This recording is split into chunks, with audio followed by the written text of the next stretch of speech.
serikali yetu kwa makusudi kabisa iliamua kuwekeza vya kutosha. Hatua ya kwanza ambayo serikali imechukua ni kuongeza bajeti. Wakati Dr. Hussein anapewa ridhaa na wananchi ya kuongoza visiwa hivi, bajeti ya Wizara ya Elimu ilikuwa ni wastani wa bilioni 2. Lakini ndani ya miaka hii 4-5 bajeti imekwenda mpaka zaidi ya bilioni 8. Kwa hivyo huu ni uamuzi wa busara na uamuzi wa kimkakati katika uimarishaji wa sekta hii. Ni miundombinu kwa ujumla wake, kwa sababu kama miundombinu haikuwa vizuri, wanafunzi ile ari ya kuwepo skuli, ule nasema utayari wa kubakia masaa yale ya skuli unaathirika, unakuwa mdogo. Vijana wanaona ni aula waende labda pwani, waende wapi. Lakini miundombinu rafiki imetusaidia sana kudhibiti kwanza mahudhurio ya watoto. Utoro umepungua sana katika kisiwa cha Pemba. Katika skuli zetu zote za mijini na vijijini, tathmini ya mahudhurio kwa mwezi kwa wanafunzi ni kuanzia 90% kwenda mbele. Zamani kabla ya miaka 5 hii, mahudhurio ya wanafunzi ilikuwa ni 80% kuja nyuma. 90% ilikuwa ni mahudhurio ya wafanyakazi. Lakini kwa sasa skuli nyingi ukifika utakuta asilimia ya mahudhurio ya wanafunzi ni 90% kwenda mbele. Baadhi ya siku 100% wanafunzi wapo. Na hao wachache ambao utakuta labda wamemisi masomo ni dharura za kibinadamu, ugonjwa na dharura nyingine. Lakini kwa ufupi, uimarikaji wa miundombinu katika kipindi cha 8 umesaidia hamasa ya wanafunzi kubakia katika vituo vya kujifunza, lakini imepunguza sana utoro, lakini ari ya kujifunza imeongezeka sana. Kwa hivyo utaona magorofa, kwa mfano Pemba hii tuna magorofa 13 tena makubwa. Lakini eneo jingine ambalo serikali ya 8 kwa hakika imejitahidi sana na imefanya vizuri ni ajira za walimu. Wakati Dr. Hussein anaingia madarakani 2020, Pemba ilikuwa ina upungufu mkubwa wa walimu. Na niwe mkweli, kipindi hicho ilikuwa walimu wa kujitolea ilikuwa ni zaidi ya 1000 ambao walikuwa wamo kwa hisani na urafiki, walikuwa wanajitolea. Lakini toka 2021 mpaka leo, serikali ya Mapinduzi ya Zanzibar katika kipindi hichi cha 8, Pemba peke yake imeshaajiri zaidi ya walimu 2000, na bado jitihada hizo zinaendelea. Bado hivi tunavyozungumza bajeti hii tunaendelea na kufanya tathmini ya mapungufu ili tupate kutangaza nafasi nyingine za ajira. Pia serikali imeamua kuwasaidia sana wazazi katika swala zima hili la kusimamia malezi na ufundishaji wa watoto. Mchango mkubwa serikali ni kuimarisha huduma ya dakhalia. Tunafahamu kila mzazi yeye ana jukumu la kukimu mahitaji ya msingi ya kibinadamu ya mtoto wake.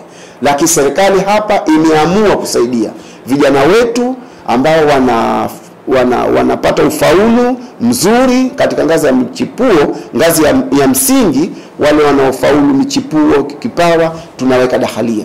Kwa hivyo dakhalia zimeongezeka sana Pemba, sana zimeongezeka sana. Sasa hivi kuna dakhalia choka tumbe, kuna dakhalia kifundi, kuna dakhalia maziwa ng'ombe, kuna dakhalia pale Dr. Amani Micheweni. Yani zipo nyingi sana, na zote zinapata huduma ya serikali. Lakini hata eneo la form 6 sasa hivi katika ufaulu wa hapa form 6 mwaka juzi kwa mfano, vijana waliofanya mitihani Pemba 840 wote walifaulu 100%. Wote tena walifaulu kwa daraja la kwanza, la pili na la tatu. Hatukuwa hata na division 4. Mwaka jana kwa bahati mbaya kutokana na sababu za kibinadamu, wanafunzi 1280 mwaka jana ndio mwanafunzi mmoja peke yake kwa sababu za ugonjwa, huyo ndio alikosa cheti, ndio aliofail division O, mmoja peke yake. Lakini wanafunzi 4 tu ndio walipata division 4. Wanafunzi waliobakia wote 1275 ufaulu wao ni daraja la kwanza, la pili na la tatu. Hatua hii haikumalizia hapo kuwatoa vijana na ufaulu mzuri, lakini serikali yetu imeandaa na imejipanga kuhakikisha vijana wote walio na sifa ya kwenda vyuo vikuu na vyuo vya kati wamewezeshwa kwa mikopo. Serikali ya awamu ya 8 imeshakamilisha zoezi la kuimarisha huduma ya elimu visiwa vyote vidogo vidogo ndani ya kisiwa cha Pemba. Visiwa ambavyo vilikuwa na elimu ya msingi, uhitaji wa sekondari upo, tumeanzisha. Mfano Kokota, Uvinje. Lakini pia Mheshimiwa Rais amesema na zitafuta zile wani ambazo zitatoka kwa form 4 na form 6 nije niwape zawadi.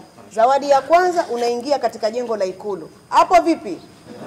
Hapo sawa Kwa hiyo division 1 zote zinaingia katika jengo la Ikulu. Maana kukanyaga mle tu kwanza ni baraka zake.